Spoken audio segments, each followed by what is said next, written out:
Nous sommes réunis ici aujourd'hui pour célébrer et commémorer notre victoire en tant que Franco-Ontariens contre la décision de fermeture de l'hôpital Montfort en 1997. L'hôpital Montfort, créé en 1953 grâce à une collaboration entre notre belle communauté franco-ontarienne et les pères Montfortins, la Congrégation des Filles de la Sagesse et des dirigeants de l'Association canadienne-française de l'éducation de l'Ontario. Cependant, il y a une crise qui a commencé quand le 24 février 1997, la Commission de restructuration des services de santé de l'Ontario a recommandé la fermeture du seul hôpital francophone en Ontario et dans tout le Canada à l'ouest du Québec. Notre communauté, vous le savez, a fortement réagi avec un message clair: Montfort fermé, jamais. Et je ne vais jamais le faire aussi bien que Gisèle Lalonde. Sous la direction de l'ancien président-directeur général Gérald Savoie, de l'ancienne présidente du conseil d'administration Michel de Courville-Nicole et de l'ancienne mairesse de Vanier et de l'ancienne présidente du mouvement SOS Montfort, Gisèle Lalonde, notre communauté s'est engagée dans une lutte en règle. L'hôpital Montfort gagne finalement sa cause en décembre 2001 devant la Cour d'appel de l'Ontario sur la base du principe fondamental non écrit de la Constitution, le respect et la protection des minorités linguistiques. Sans plus tarder, je vous présente nos invités d'aujourd'hui, le Dr Bernard Leduc, président et directeur général de l'hôpital Montfort, et Michel de Courville-Nicole, ancienne présidente du conseil d'administration à l'hôpital Montfort et actuellement membre du conseil d'administration de l'organisme Compassion Ottawa et de Montfort Renaissance. Excusez. Bonjour Bernard, bonjour Michel. Bonjour Peter. Bonjour. Bonjour. Aujourd'hui, on va parler de comment vous avez vécu cette crise. Puis on va parler de l'histoire, mais on va aussi parler de l'avenir. Je vais commencer avec Michel. Michel, comment as-tu vécu cette crise-là personnellement? Je veux dire, tu étais présidente d'un CA d'hôpital, tout d'un coup, tu étais dans une crise nationale. Pas juste tout d'un coup, c'est que je venais d'arriver essentiellement à la présidence de l'hôpital. Ça faisait très peu de temps, quoique je faisais partie du conseil d'administration avant. Mais je pense que c'est venu comme un choc pour tout le monde d'avoir la commission de restructuration qui avait recommandé de nous fermer, de fermer nos portes.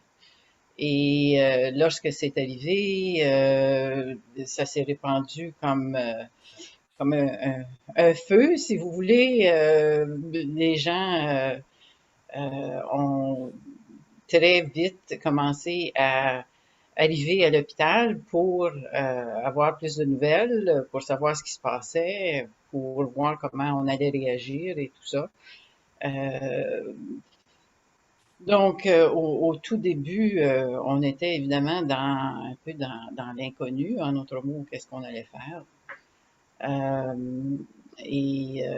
Mais moi, personnellement, j'ai quand même été présidente du conseil pendant les 5 années de la lutte pour l'hôpital, mais comme je travaillais de chez moi à l'époque, c'était relativement facile pour moi d'être là quand c'était nécessaire pour les conférences de presse et tout ça.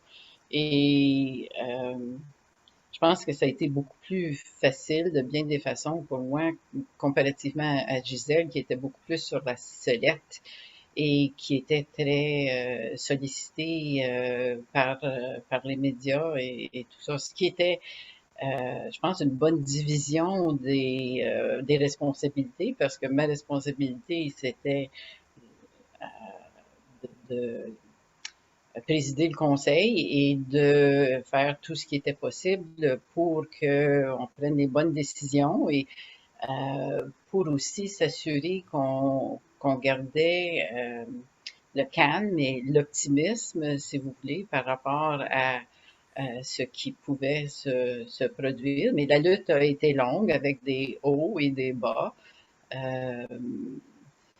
Mais personnellement, je pense que j'ai fait ce que j'avais à faire parce qu'une une des grosses choses qui était préoccupante, ou une des choses importantes, préoccupantes, c'était la rétention du personnel.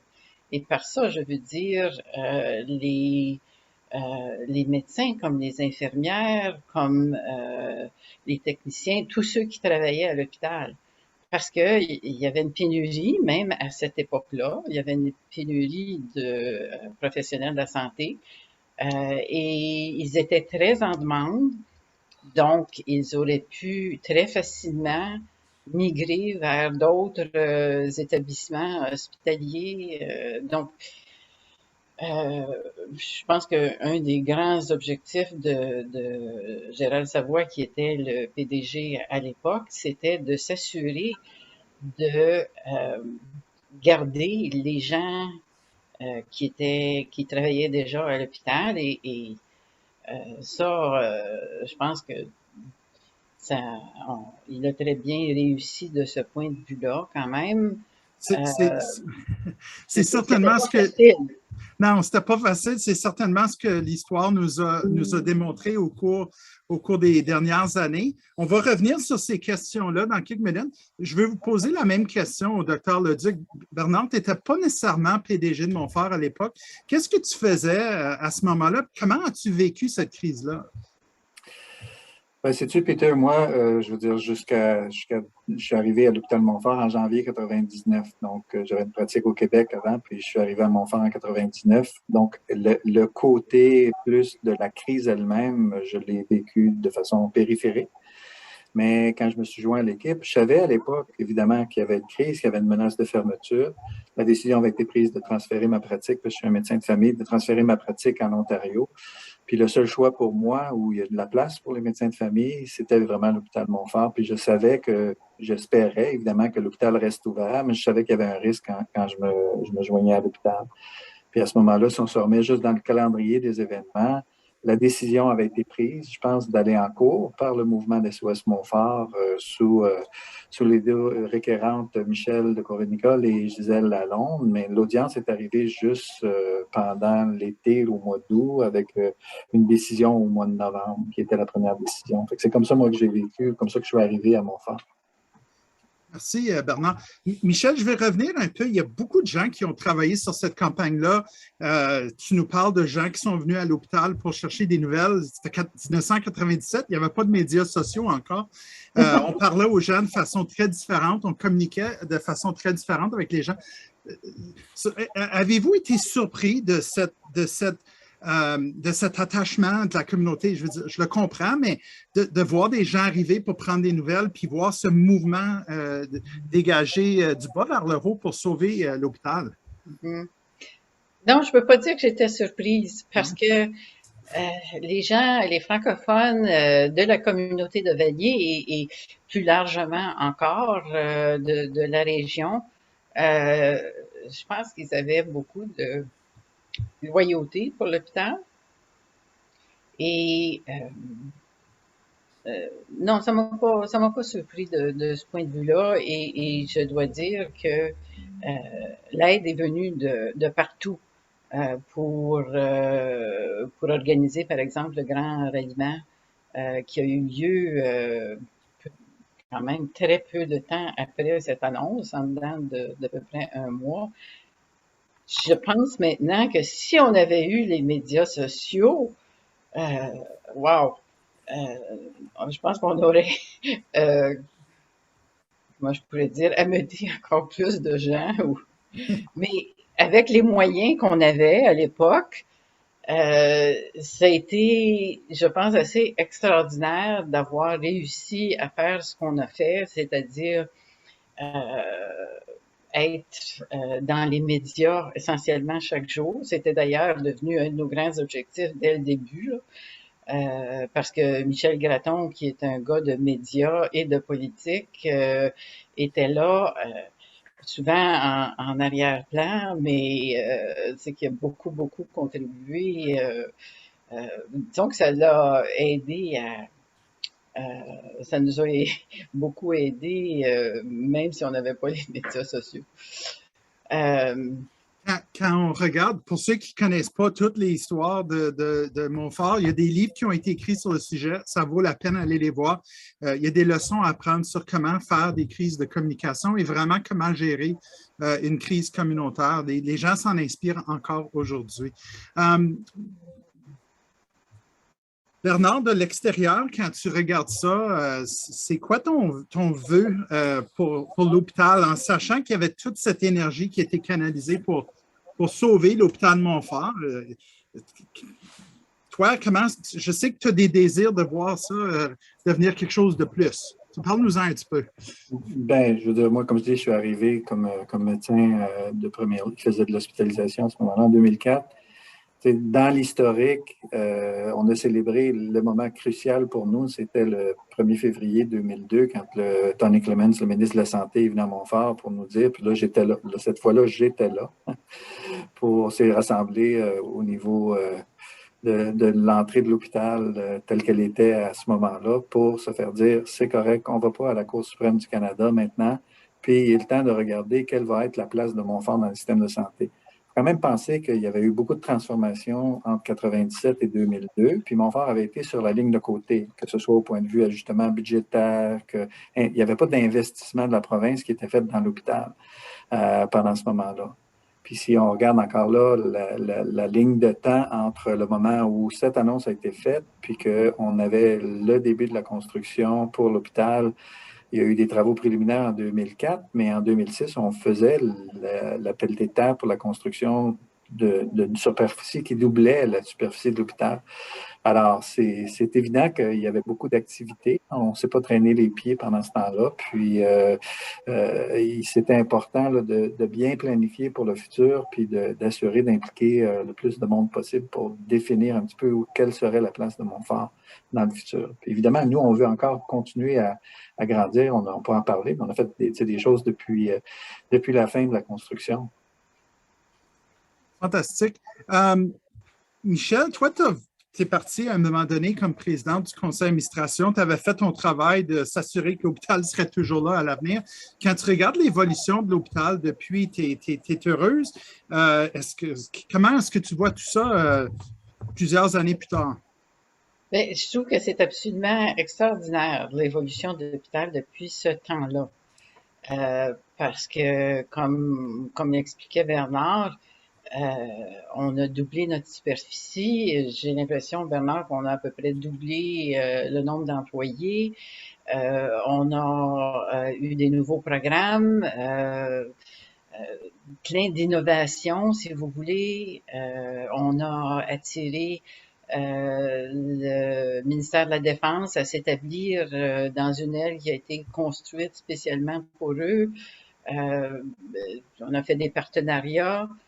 Il y a plein de choses, enfin Bernard peut vous en parler encore mieux que moi. Par exemple, l'Institut de recherche de l'hôpital Montfort, qui n'existait pas avant. En d'autres mots, on a pu développer plein de nouvelles choses, innover, et on a travaillé très fort aussi dans les dernières années à l'hôpital pour le santé qui est agréable, parce que ça a toujours été un de nos rêves de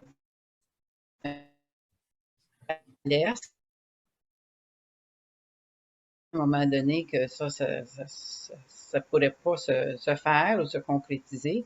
Et le Carrefour Santé est dans la communauté et attire les gens d'une façon différente de l'hôpital comme tel. Et je pense que c'est très, très pratique pour la population francophone de l'Est parce qu'on a des patients ou des clients qui nous viennent de quand même très loin là, dans l'Est. Merci. Bernard, je vais justement vous poser cette question-là. Parle-nous un peu de l'évolution de l'hôpital depuis ton arrivée en poste comme PDG, parce que l'hôpital qu'on voit aujourd'hui est considérablement plus grand, offre plus de services qu'avant. Vous avez récemment initié le Carrefour Santé à Orléans. Vous avez vraiment le vent dans les voiles. Ouais, absolument. Je veux dire, quand moi je suis arrivé comme PDG, il restait 5 mois à la construction. Puis le grand danger, le grand défi, c'est que oui, on avait un nouvel établissement, on avait doublé la superficie, on avait des nouveaux programmes, mais on n'avait pas de monde encore pour livrer ces services-là. Donc, c'était une période les 2, 3 premières années au début, vraiment là, d'aller embaucher du monde. On doublait le nombre d'employés. Puis une des préoccupations qu'on avait, c'est de perdre l'esprit de famille ou de perdre, de garder, de préserver là, cette atmosphère-là à Montfort, parce qu'on sait qu'on a besoin d'avoir des gens engagés pour pouvoir livrer les services qu'on a. Donc, ça a été vraiment un travail colossal de recruter.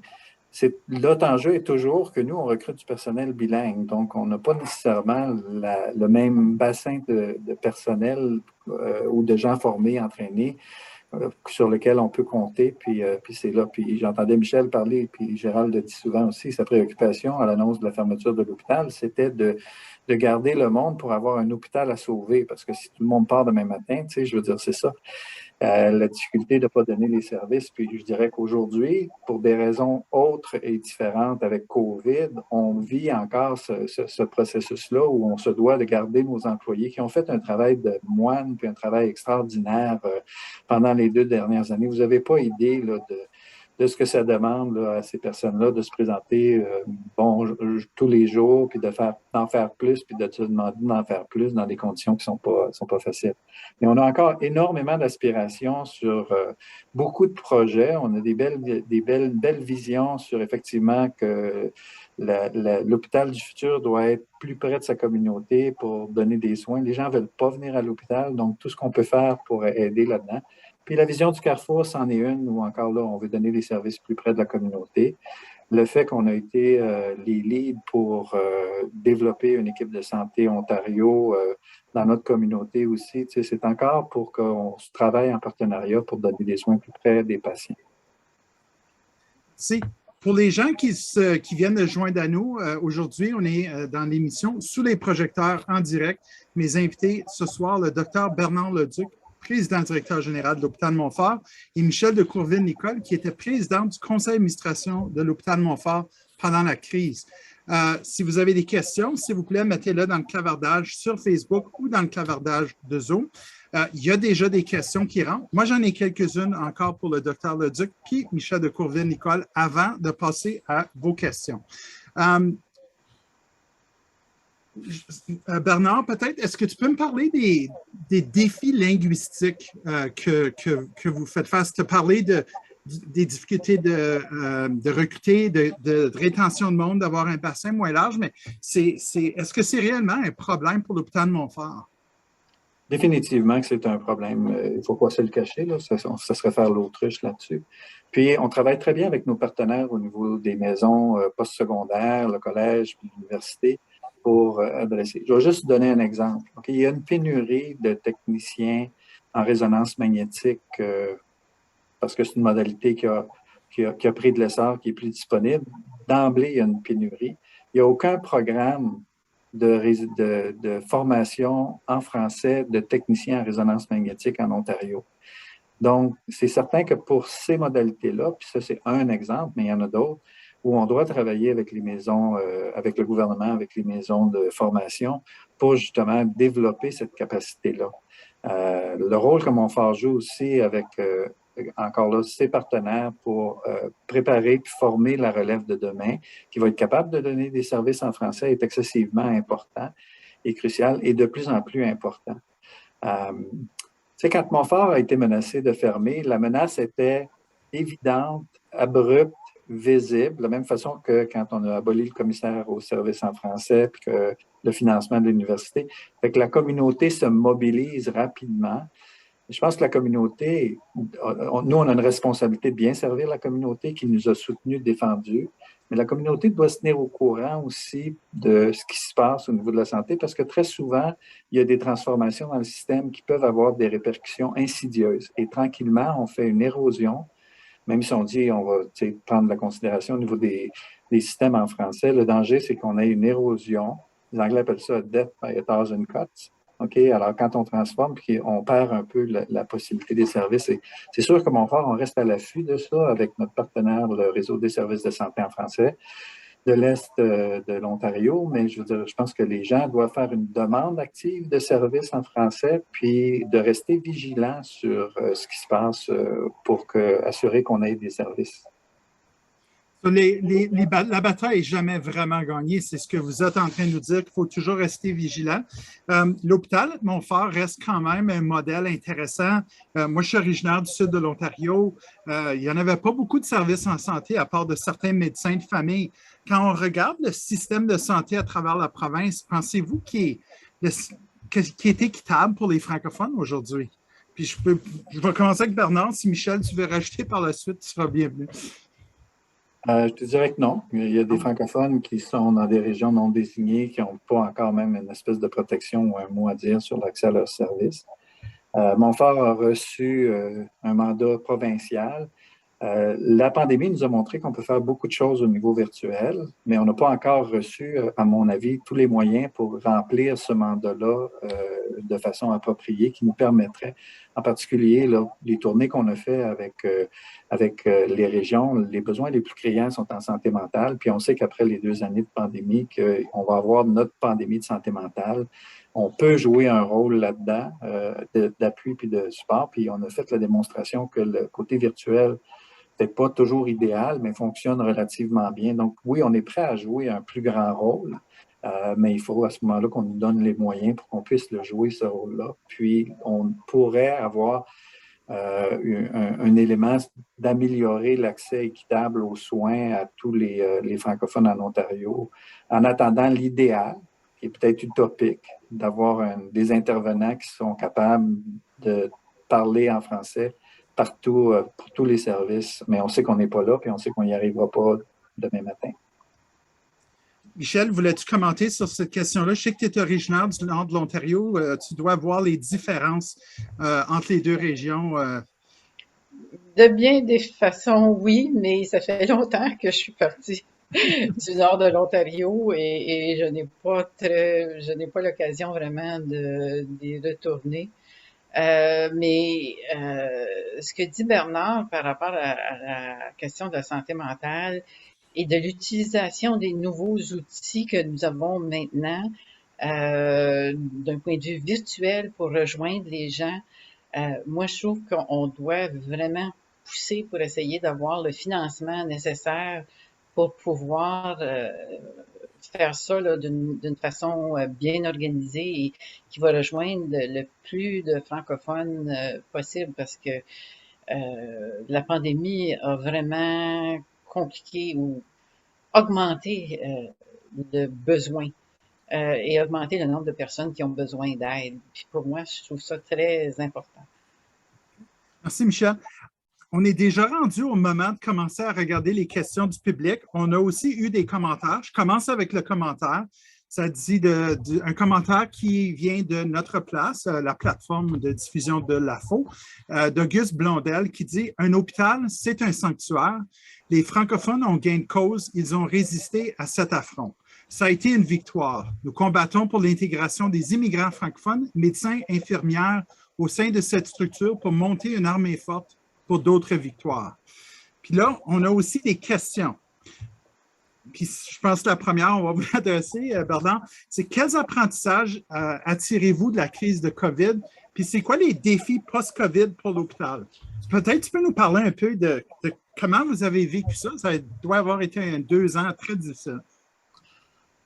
Ça a été 2 ans intense pour tout le monde. Puis comme je dis, il y a un certain épuisement qui est là. Je ne dorerai pas la pilule. Je suis excessivement fier de ce que l'hôpital a réussi pendant cette période-là. Monter 2 cliniques de dépistage et d'évaluation COVID, en plus là, de toutes faites les réorganisations. Il y a des journées, je ne dis pas durant toute la période, où on avait, par exemple, pas tous les jours, mais il y a des journées où on avait le tiers des patients hospitalisés aux soins intensifs étaient à Montfort, quand on considère les autres là, au niveau d'Ottawa. Puis, les gens sont toujours retroussés les manches à ce niveau-là, mais on vit comme le reste des hôpitaux. Donc, les défis, on vit comme le reste des hôpitaux, la fatigue, les gens quittent le domaine hospitalier, on dépend de plus en plus sur les mêmes personnes. Quand la vague la pire qui nous avait frappé, c'était vraiment la période entre février et juin 2021.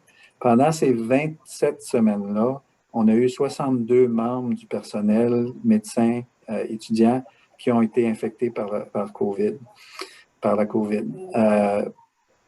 Depuis le 17 décembre, on parle de 13 semaines, 14 semaines, on est rendu à 525 membres du personnel. Puis ça, il faut comprendre qu'à chaque fois que quelqu'un est infecté, c'est une dizaine de jours non disponibles pour aider.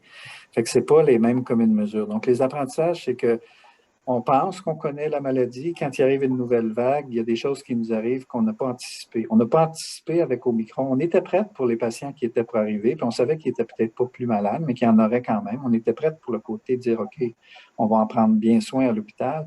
Mais ce qu'on n'avait pas nécessairement anticipé, c'est l'impact catastrophique supplémentaire sur les ressources humaines. Puis là, ce qui me préoccupe, c'est qu'avec la limitation l'élimination progressive des mesures de santé publique présentement, on commence à revoir des taux de notre personnel encore qui redevient positif, infecté à la maison, à peu près comme on a connu au mois de décembre, entre Noël et le jour de l'an. Puis la tendance est vers la hausse, alors qu'elle était à la baisse les dernières semaines. Donc oui, on commence une 6e vague, puis oui, il est là. Puis je dirais la même chose, là. Les défis pour Montfort, il y a beaucoup d'analogies avec la crise de SOS Montfort. Ça va être encore là d'avoir assez de personnel, de maintenir les opérations, de pouvoir recruter du personnel, sachant qu'il n'y a pas de solution à court terme pour régler les problèmes de pénurie. Merci, Bernard. Michel, je vais te poser la prochaine question encore qui vient du public.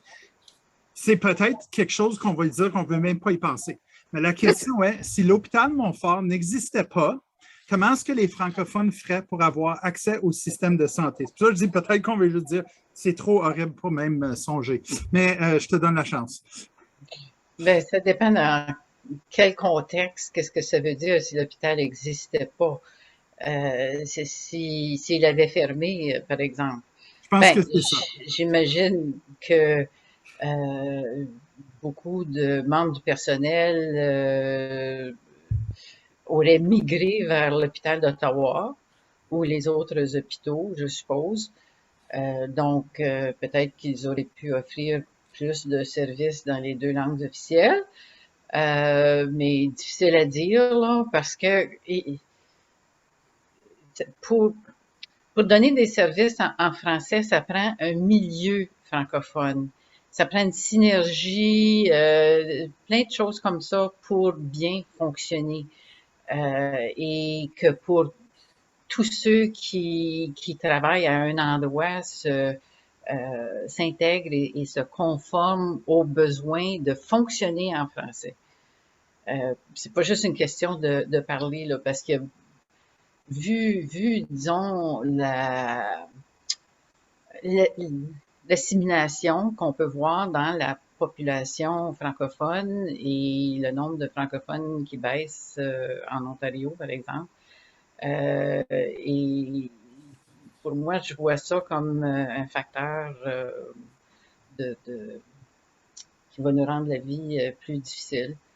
La formation des francophones, parce que je pense que l'université, corrige-moi si j'ai tort, Bernard, l'université Laurentienne avait maintenant un programme de formation des infirmières et des médecins ou juste des médecins.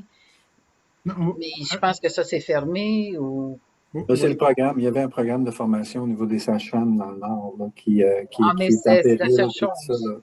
Ben, il y a d'autres programmes qui ont été faits, là, tout ça, mais l'École de médecine du Nord qui avait été créée demeure là avec une responsabilité sociale, quand même, de prendre des francophones du Nord de l'Ontario là, pour les former comme médecins. Puis là, ils ont le statut maintenant d'université à proprement parler. Là. Puis Peter peut sûrement parler un peu plus ça. Le point que je voulais faire, c'est que on a souvent tendance à parler de l'hôpital Montfort et là, l'hôpital Montfort s'est épanoui, puis merci en tout cas de l'appui de la communauté pour ça. Mais des fois, on néglige aussi l'impact de toute cette crise-là au point de vue national. Hein? De la crise de Montfort est né le premier réseau des services de santé en français de l'Est de l'Ontario. Et de ça, avec les endossements et l'appui du fédéral, est née Société Santé en français, est né le Consortium national de formation en santé. Et aujourd'hui, il y a des réseaux de services de santé en français dans toutes les provinces et territoires au niveau du Canada. Donc, les retombées de l'hôpital, ça n'appartient pas, comme je dis, à l'hôpital seulement, mais ils sont plus que juste dire maintenant Ottawa a gardé son hôpital ouvert. Faire un peu de pouce sur la question au niveau des immigrants, c'est sûr et certain qu'il y a du travail à faire pour pouvoir utiliser les talents qui sont déjà rendus ici, qui ont été fermés dans d'autres pays. C'est des choses qu'il faut absolument travailler puis faciliter un peu l'intégration de ces gens-là pour qu'ils puissent eux aussi travailler dans leur sphère de compétences pour donner un coup de pouce à la population de l'Ontario. Il y a une initiative récente entre le gouvernement de l'Ontario, le Collège des infirmiers, l'Ordre des infirmiers et infirmières de l'Ontario, puis Santé Ontario, pour justement faciliter la reconnaissance des acquis avec des cohortes qui sont là. Montfort qualifie pour en recevoir, sauf que lorsqu'on nous a envoyé, on parlait tantôt des défis linguistiques, lorsqu'on nous a envoyé 8 personnes qui étaient assignées, en tout cas potentiellement à notre hôpital, 7 étaient unilingues anglophones. Alors, quand on parle d'équité, puis quand on parle de est-ce que le système est capable d'avoir une pensée proactive pour améliorer l'accès aux services en français, ça, c'est un exemple de dire que c'est un bon système, une bonne intention, mais il n'y a pas ce souci ou il n'y a pas cette lentille-là francophone pour justement, quand ils font ce genre d'administration-là, pour vraiment venir en aide au niveau là, des communautés francophones. Ça reste toujours bizarre pour moi de penser qu'il y a environ au-dessus de 100 000 jeunes dans nos écoles françaises. En ce moment, il y a à peu près 230 240 000 personnes qui passent par les programmes d'immersion. Puis encore, il y a une pénurie de main-d'œuvre en français. Il y a un disconnect entre les gens qui apprennent le français et qui sont capables de réellement travailler par la suite. Bernard, j'ai une question pour toi qui vient de Toronto. Avez-vous pensé en avoir des succursales dans d'autres villes de l'Ontario? Car c'est vraiment difficile de trouver des services de santé en français. À Toronto spécifiquement, ma femme a eu une urgence et aucun médecin a parlé français dans l'hôpital où elle est allée. Sinon, pensez-vous que ça serait possible de s'inspirer de l'expérience Montfort pour que les autres régions puissent avoir un hôpital Montfort comme celui qu'on a dans la région d'Ottawa? C'est une question chargée, comme on dit, à ce niveau-là. Il n'y a rien, je veux dire, il n'y a rien qui nous empêche de rêver et de pouvoir d'avoir des succursales, mais il n'y a rien qui empêche les communautés d'essayer de développer vraiment là, une proposition puis un plan pour aller au niveau des services en français. C'est clair que si on réglait demain matin, puis l'apprentissage du français et de l'anglais est obligatoire partout, c'est pas une question d'assimiler, mais que tout le monde qui gradue puis qui rentre à l'université est complètement bilingue dans les 2 langues officielles, on n'aurait pas cet enjeu, on n'aurait pas à mettre tous ces paramètres-là. Là, on pourrait garder notre culture, notre préservation, mais il y aurait tellement de monde, puis que la capacité d'accéder à des services dans la langue de ton choix, elle serait comme certains pays européens où les gens parlent en Suisse l'allemand, le français, l'italien. Puis à ce moment-là, c'est une richesse. Mais encore là, c'est un peu utopique de penser que c'est ça qui va arriver. Pour la question à Toronto, je sympathise beaucoup. Puis on sait que la majorité des francophones ou les gens qui vont être capables de parler français va se déplacer de l'Est, où on est, nous, présentement, aujourd'hui, sur des territoires non cédés, des peuples algonquins et anishinabeg. Puis ça va être à Toronto, puis dans le Sud-Est très bientôt, là, en termes démographiques. Donc, c'est certain qu'il y a une disparité entre où est la population puis où est l'offre de services. Parce que si on regarde au niveau francophone, ici, on a la Cité, on a l'hôpital Montfort, on a des institutions fortes au niveau francophonie qui n'est pas toujours disponible où va se retrouver maintenant la majorité des francophones de l'Ontario. Absolument. Un rappel aux gens qui nous écoutent en direct, si vous avez des questions, on vous demande de les partager, que ce soit sur Facebook, en Zoom ou sur la plateforme Notre Place. J'ai une prochaine question pour toi. Je pense que la question s'adresse au Dr Leduc. Bernard, pensez-vous que le Carrefour Santé, j'assume qu'on parle du Carrefour Santé à Orléans, sera capable d'absorber la demande francophone présente? Et est-ce que ça permettra également d'alléger le flux à l'hôpital?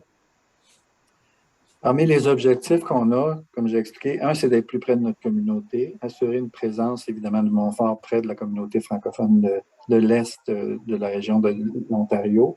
Deuxièmement, c'est un carrefour, c'est pas juste une colocalisation. Il faut comprendre que quand on a travaillé ça dans notre vision, c'était vraiment de collaboration puis de partenariat avec des organismes, pas juste des hôpitaux, mais des organismes communautaires, un centre de ressources communautaires, des services qui sont considérés de façon plus communautaire, certains spécialisés avec la collaboration qu'on a avec Bruyère. Mais tout le design du Carrefour a été fait en co-création avec les partenaires pendant un exercice de 5 jours avec les architectes, avec des consultants en ligne, avec tout ça, puis de développer avec des patients, avec des bénévoles, avec cette perspective-là. Et on crée un environnement qui est, quant à moi, qui est réussi, qui est là. On n'a pas encore eu tous les bénéfices du Carrefour à cause de COVID présentement, puis il y a eu des choses qui doivent être en place avant que nous, on transfère une partie des services qu'on est pour mettre au Carrefour. Donc, ça, c'est pas encore actualisé. Une question qu'on a dû reporter là, des dossiers électroniques qui se mettent en place parce qu'il n'y a pas de place pour des dossiers. Il n'a pas été bâti. Il a été bâti comme un carrefour où on n'a pas d'archives, où on n'a pas de dossier papier, comme c'est tout basé sur l'électronique. Mais ça s'en vient. Aussitôt qu'on nous donne une chance, là, je veux dire, ça s'en vient. Les barrières informatiques ont été réglées en grande partie. Et dans les prochaines semaines, ou au plus tard dans une couple de mois, toutes les activités devraient être transférées au Carrefour. Et il faut se rappeler que le Carrefour qu'on a, tel qu'on l'a maintenant, est bien différent de ce qu'on avait proposé au début, mais que moi, je parle toujours d'une phase 1. OK? Alors là, maintenant, une fois qu'on va réaliser la phase 1, on va travailler sur la phase 2. Peter, on ne t'entend pas? Qu'est-ce que tu as en tête pour la phase 2 ou c'est trop tôt?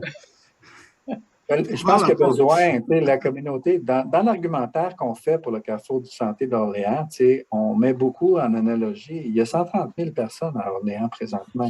Et alors, juste à Orléans, c'est suffisant pour justifier la présence d'un hôpital en tant que tel. Alors, que ce soit un site satellite de Montfort, on parlait de Toronto tantôt, que ce soit un site satellite de Montfort, puis tout ça, je pense que c'est ça qu'il faut regarder puis proposer là, dans le prochain développement. Le Carrefour, tel qu'il était anticipé, il y avait des procédures ambulatoires qui étaient là, il y avait beaucoup plus de services qui étaient proposés d'être disponibles là. On a du terrain, on a de la place pour en faire plus, alors définitivement qu'on va explorer ça. Depuis mon arrivée à la FO, je sais que quand je parle à Bernard, il y a toujours quelque chose en tête. C'est toujours intéressant de voir vers où il veut se diriger. Michel, j'ai une question pour toi. On dit, les gens se posent la question, qu'est-ce que vous faites depuis votre départ de la présidence du conseil d'administration de l'hôpital? On a entendu que vous êtes encore engagé auprès de la communauté, mais on demandait un peu plus de détails. Bien, j'ai continué à faire du bénévolat. Après une petite pause là, de quelques années pour revenir dans mon expérience à l'hôpital.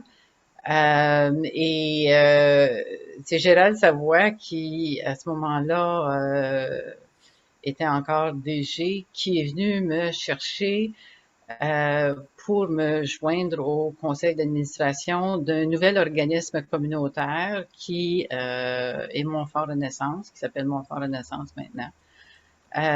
Parce que l'hôpital avait, la province avait attribué la responsabilité de ce qui, à l'époque, s'appelait le detox, et qui est devenu le centre de gestion du sevrage d'Ottawa.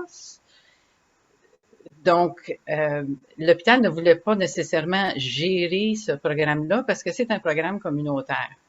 Donc, Montfort Renaissance a été mis sur pied pour pouvoir assurer la gestion du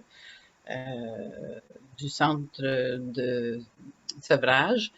Et petit à petit, Montfort s'est développé dans le sens que il a commencé à offrir des services pour venir en aide non seulement aux gens qui ont des problèmes de toxicomanie, de dépendance, mais aussi de santé mentale, d'itinérance, les aînés. Donc, Petit à petit, là, on a grandi et maintenant on offre des services d'appui au logement, des services en santé mentale, en toxicomanie et, très important, je pense, un point d'accès unique pour offrir le soutien en santé mentale, en toxicomanie. Parce que il y a plein de gens qui sont perdus dans le système de santé. Ils savent pas où se tourner, où demander de l'aide, quoi faire, comment faire. Et grâce à quelques projets pilotes là, qu'on a fait et un partenariat aussi côté santé mentale là, avec l'Hôpital Royal, on a maintenant un point d'accès unique. Donc, les gens qui vont sur notre site web, qui voient ça, peuvent appeler à un endroit pour avoir des services et ils vont être suivis tout au long de leur parcours par ce qu'on appelle des navigateurs. Les navigateurs, ben, c'est important d'aider les gens. C'est très facile de se perdre dans le système. Ça, on le voit. Je suis en train de regarder sur Facebook, je vois des commentaires très positifs sur la discussion, mais je sens une soif de plus de services en français. Bernard, je pense que le défi a été lancé sur la page Facebook. Puis dans les questions de ce soir, j'ai une question, j'aimerais la répondre, mais je te la donne à répondre. C'est, sentez-vous qu'il y a toujours ce péril de perdre l'appui des gouvernements en ce qui concerne les projets francophones et l'offre de santé en français? Comme je dis, je pense que le Carrefour, c'est un exemple où ça a pris énormément de temps avant de pouvoir le développer. Là, contrairement à si on regarde le temps rapide qu'on a bâti, le nouvel hôpital, le nouveau Montfort. On a fait, nous, depuis la désignation de l'hôpital, depuis 2013, on a fait multiples demandes au niveau du ministère. Alors, soit que je ne suis pas très talentueux, soit que je ne vais pas chercher les bons appuis, mais on n'a pas nécessairement toujours eu un retour positif sur toutes les demandes qu'on veut parce qu'on le voit le besoin. On le voit le besoin. Suzanne Robichaud, qui a pris sa retraite récemment, qui était l'infirmière-chef à l'hôpital Montfort, a fait une tournée dans le nord de l'Ontario, justement pour aller voir Kapuskasing, Hearst, les zones, pour essayer d'aller chercher et bien identifier les besoins criants. Je dois dire que ma fille habite à Timmins. Je suis allé à Timmins l'été passé, puis encore là, j'ai sollicité beaucoup pour travailler, faire des ententes avec les organisations pour les appuyer. Puis je dirais, c'est pas le manque de volonté ou le bon vouloir de le faire. Évidemment, le COVID a mis des bâtons dans les roues, mais c'est vraiment la capacité de pouvoir, faire les devoirs. Mais la demande, elle est, je dirais, infinie à ce moment-là. Puis comment est-ce qu'on brasse un peu les gouvernements? Je pense qu'il va y avoir une élection là. J'encourage à ce moment-ci les communautés francophones de faire le point avec les différentes plateformes, justement, pour qu'on puisse donner des outils, pas juste à Montfort, mais qu'on puisse donner des outils pour améliorer l'accès au niveau des services en français, en santé. Parfait. Je regarde les commentaires sur Facebook. Je vois qu'il y en a des positifs comme des négatifs, pas face à nous, mais face au système. On voit les institutions de santé, même si elles sont désignées, font peu d'efforts. L'offre active, ils ne connaissent pas toujours la vraie définition. Quelqu'un qui est un professionnel de la santé qui nous écoute dit, il voit ce qu'on est en train de dire. On voit la loi de désignation n'a pas de dents, ça prend des conséquences lorsqu'il n'y a pas d'offre active. On voit comment les gens ont vraiment soif. Puis une suggestion, nous avons besoin de cliniques d'infirmières praticiennes francophones dans les 5 coins de l'Ontario. Ça, j'en suis convaincu. Nos entités de planification de santé, nos réseaux de santé, certainement, c'est le type de recommandations qu'eux acheminent au gouvernement puis à Santé Ontario. J'ai quelqu'un d'autre qui dit qu'il est membre de l'AFO, il est membre de l'AFO, qui est médecin immigrant francophone qui a initié le processus au niveau du Conseil médical du Canada. Il aimerait être parrainé au service de gériatrie ou de psychiatrie comme résident. Je ne vais pas nommer la personne, mais je vais lui dire qu'elle devrait rentrer en contact avec le docteur Leduc. Peut-être qu'il y a quelque chose à faire. Je sais que la reconnaissance des acquis reste toujours un grand problème pour les immigrants. Tu as touché un peu ce sujet-là avant, Bernard, qu'il y a une pénurie. En même temps, il y a des gens qui sont formés à l'étranger, mais on ne les reconnaît pas toujours. Est-ce que tu vois des solutions simples ou est-ce qu'il y a des choses qui pourraient être faites pour aider cette situation-là? Oui, je veux dire, on est souvent approché par des gens pour demander de l'aide, de parrainage, puis tout ça, mais malheureusement, j'aimerais ça dire oui, il n'y a pas de problème, on va le faire parce que ça va débloquer. Malheureusement, c'est vraiment hors de nos mains, hors de de notre pouvoir. C'est très difficile pour les médecins. Ça prend 5 à 6 ans. Puis, en fait, même des médecins qui sont formés dans une spécialité et qui ont pratiqué pendant des années, ils ont géré des cliniques.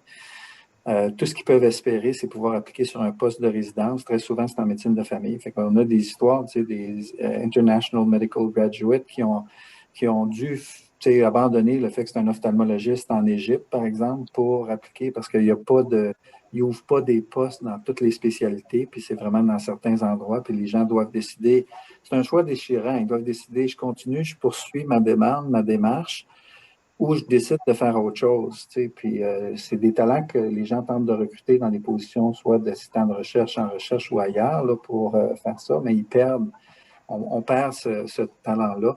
Et ça, c'est les ordres, c'est malheureux, même si on écrit toutes des lettres d'appui pour tout le monde, puis pour aller là, ça change strictement rien au processus qui est hors de notre contrôle là-dessus, malheureusement.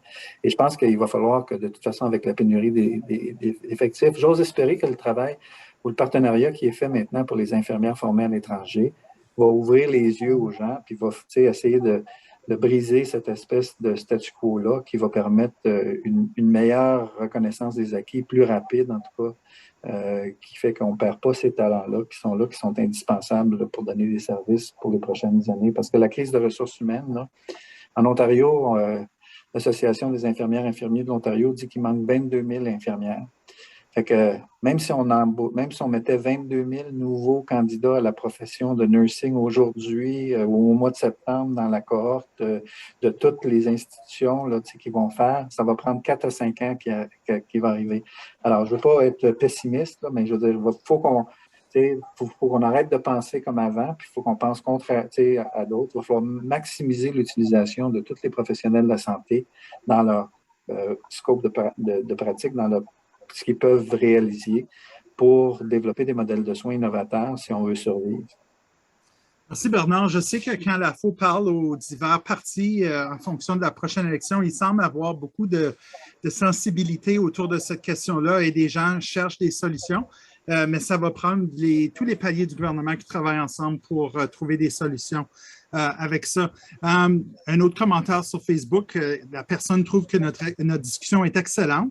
Un dernier commentaire, c'est comme professionnel, je sais que si on offre des services IP, NP, ça coûte beaucoup moins cher que d'aller aux urgences des hôpitaux. Ça, absolument, ça c'est certain. Je pense qu'on fait le Carrefour va certainement être la preuve.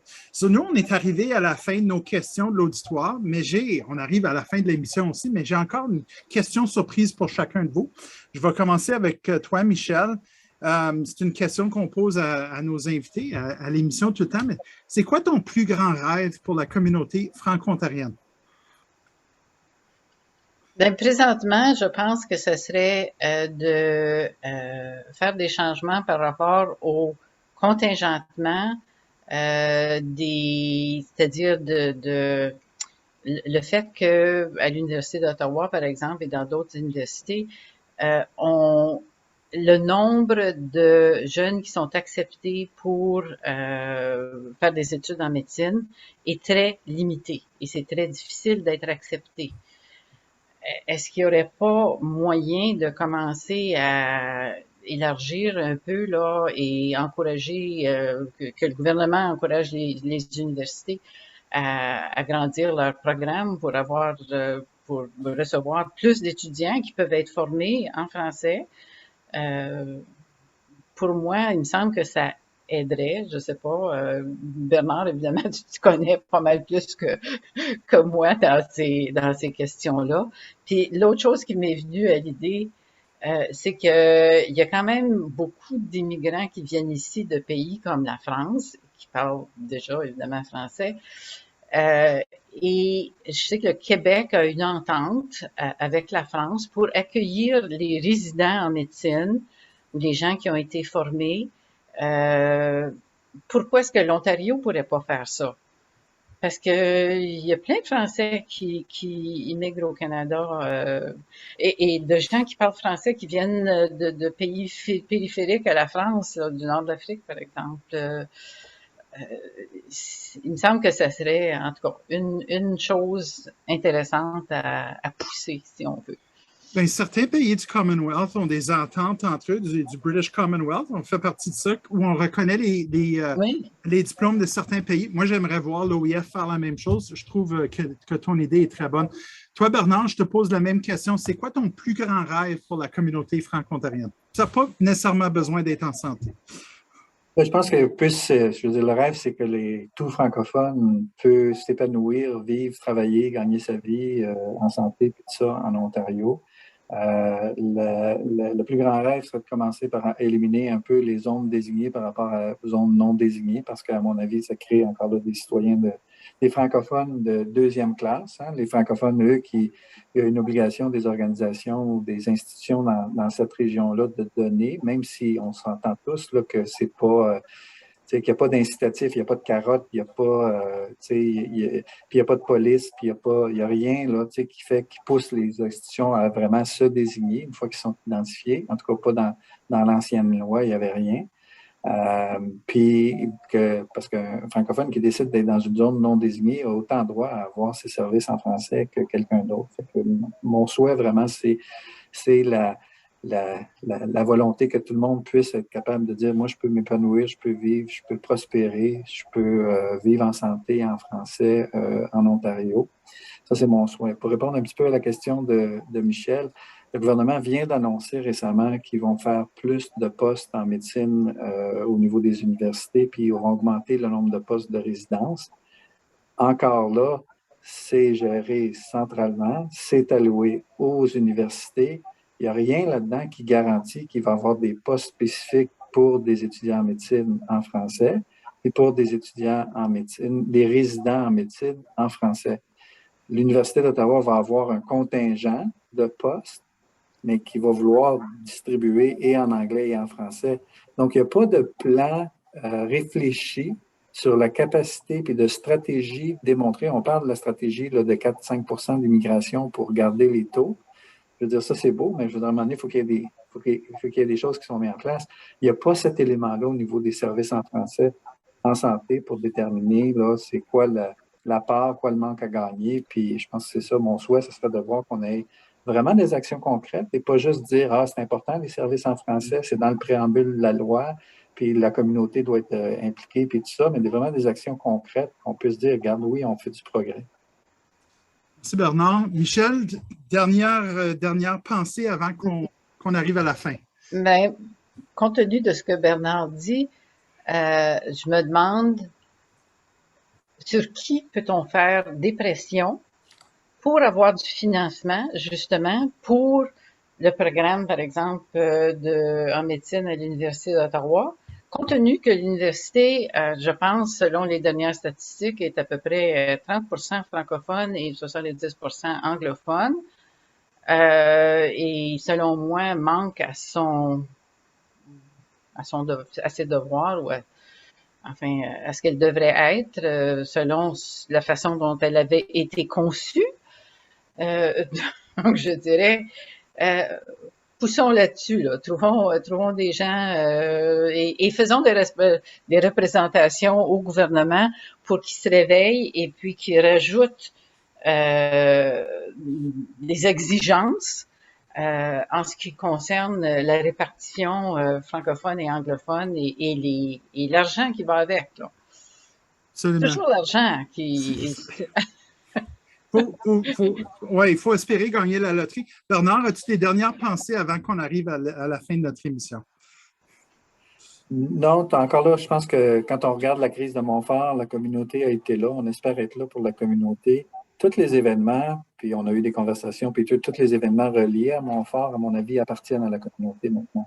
Et je pense que c'est important que la communauté célèbre ou marque ces anniversaires-là, puis c'est de bonne façon là, pour parce que c'est des occasions encore là. Il faut préparer l'avenir. Les gens ne prennent pas de l'histoire. On regarde ce qui se passe en Ukraine, puis je veux dire, les gens ne prennent pas de l'histoire. Ils répètent souvent les mêmes erreurs. Donc, on a une protection constitutionnelle avec le jugement Montfort, mais on ne peut pas s'asseoir sur nos lauriers puis penser qu'il n'y aura pas encore une décision mal avisée qui va se faire puis qui risque de menacer en fait ce qu'on a. Puis, je l'ai dit au début, il y a la crise évidente, on ferme Montfort, tout le monde se rallie, rah-rah, mais il y a, OK, on fait une petite transformation, on crée des équipes de Santé Ontario, on restructure Santé Ontario, puis tout ça, puis tranquillement, ce que c'est que, tu sais, avec Home Care qui va aller dans les équipes de Santé Ontario, tout à coup, on s'aperçoit qu'on n'est pas en train d'améliorer le système, on est en train de détériorer le système par rapport à l'accès aux francophones là-dedans. Donc, il faut que la communauté ait les antennes allumées là-dessus, puis monitore cette situation-là de près. C'est mon souhait, ça aussi.